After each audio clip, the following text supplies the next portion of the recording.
आज की कहानी सिर्फ लिंक्डइन पर दिखने वाली जॉब पोस्टिंग की कहानी नहीं है। ये H1B वीजा सिस्टम की उस परत को दिखाता है जहां रूल्स और रियलिटी के बीच बड़ा गैप बन चुका है।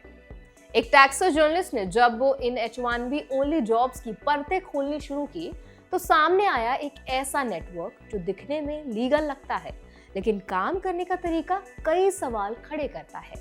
तो आज इस वीडियो में हम समझेंगे कि पूरा मामला क्या है, H1B रूल्स असल में क्या कहते हैं, इंडियन प्रोफेशनल्स की लीगल राइट्स क्या हैं और ऐसे जॉब एड से खुद को कैसे बचाया जाए। तो चलिए फिर जल्दी से वीडियो को स्टार्ट करते हैं। हाय, मेरा नाम है वर्षा दुबे और आप मुझे देख रहे हैं NDT टेक एड पर। इस पूरे मामले की शुरुआत टेक्सास की जर्नलिस्ट सारा गोंजालेस से होती है।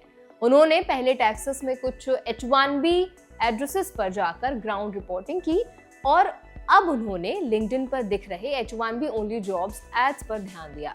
उनकी इन्वेस्टिगेशन में एक पैटर्न सामने आया। कई कंपनीज जो H1B ओनली या H4 ओनली जॉब्स एडवर्टाइज कर रही थी, उनकी वेबसाइट्स पर दिए गए कॉन्टैक्ट नंबर्स काम ही नहीं कर रहे थे। इन कंपनीज के ऑफिसेज ज्यादातर इंडिया में थे।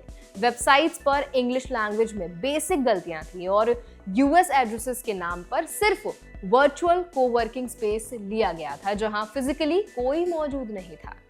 सारा गोंजालेस ने साफ कहा कि एक्सपोज यहीं खत्म नहीं होने वाला। उन्होंने फ्रॉडस्टर्स को वार्निंग दी कि अगला नाम उनका भी हो सकता है।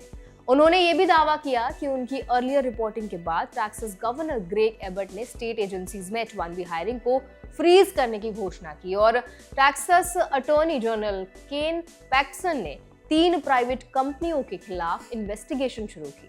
अब समझना जरूरी है कि H1B ओनली जॉब एड्स असल में क्यों कंट्रोवर्शियल हैं। H1B वीजा का मकसद ये है कि जब किसी खास स्किल के लिए यूएस में सूटेबल अमेरिकन टैलेंट अवेलेबल नहीं हो तब फॉरेन प्रोफेशनल को हायर किया जाए। रूल ये नहीं कहता कि जॉब सिर्फ H1B होल्डर्स के लिए ही होनी चाहिए। किसी जॉब को H1B ओनली या H4 ओनली कहना खुद में सवाल खड़े करता है क्योंकि हायरिंग प्रोसेस नॉन डिस्क्रिमिनेटरी होनी चाहिए। सारा गोंजालेस ने अपनी रिसर्च में एक एड भी पढ़कर सुनाई जिसमें साफ लिखा था कि जॉब सिर्फ H4 वीजा होल्डर्स के लिए है।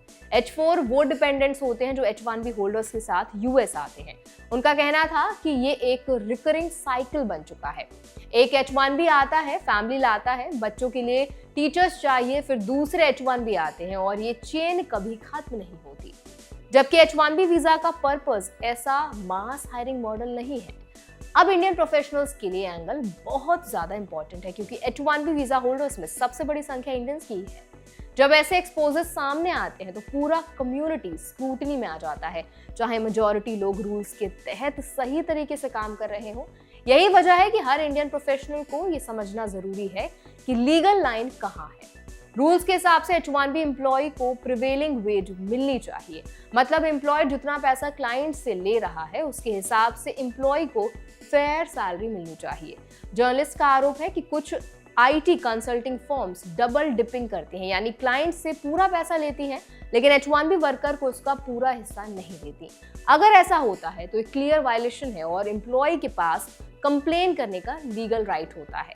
एक और अहम पॉइंट ग्रीन कार्ड होल्डर से जुड़ा है। सारा गोंजालेस ने इस बात पर भी नाराजगी जताई कि कई एड्स में साफ लिखा होता है कि ग्रीन कार्ड होल्डर अप्लाई ना करें, जबकि green card holders legally US में परमानेंट रेजिडेंट होता है और उसे किसी जॉब से एक्सक्लूड करना सीरियस सवाल खड़ा करता है। ये सिर्फ इमिग्रेशन इशू नहीं है, ये वर्क प्लेस फेयरनेस और डिस्क्रिमिनेशन का भी मामला बन सकता है।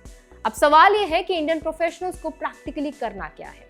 सबसे पहले लिंक्डइन या किसी भी प्लेटफॉर्म पर H1B ओनली लिखी जॉब पोस्टिंग को ब्लाइंडली ट्रस्ट नहीं करना चाहिए। कंपनी की website, physical presence, contact details और पास्ट रिकॉर्ड जरूर चेक करना चाहिए। दूसरा, अगर एम्प्लॉयर सैलरी, रोल या लोकेशन को लेकर वेग है तो रेड फ्लैग मानना जरूरी है। तीसरा, किसी भी तरह का अरेंजमेंट जो रूल्स को बाईपास करने जैसा लगे उससे दूरी रखना जरूरी है क्योंकि लॉन्ग टर्म में नुकसान एम्प्लॉय का ही होता है। लीगल राइट्स की बात करें तो H1B होल्डर को ये अधिकार है कि वो डिपार्टमेंट ऑफ लेबर में कंप्लेन कर सकता है अगर वेज या वर्किंग कंडीशन रूल के खिलाफ हो। ग्रीन कार्ड होल्डर्स को भी इक्वल अपॉर्चुनिटी का अधिकार है। सिर्फ वीजा स्टेटस के आधार पर अनफेयर एक्सक्लूजन लीगल ट्रबल बना सकता है, खासकर अगर पैटर्न साबित हो जाए। तो आई होप ये वीडियो आपके लिए हेल्पफुल रहा होगा। इस पूरे वीडियो पर आपका क्या ओपिनियन है, आपकी क्या राय है, हमें कमेंट्स में जरूर बताएं। ऐसे और भी वीडियोस के लिए, अपडेट्स के लिए, इन्फॉर्मेशन के लिए हमारे चैनल NBD Tech Ed को भी जरूर सब्सक्राइब करें।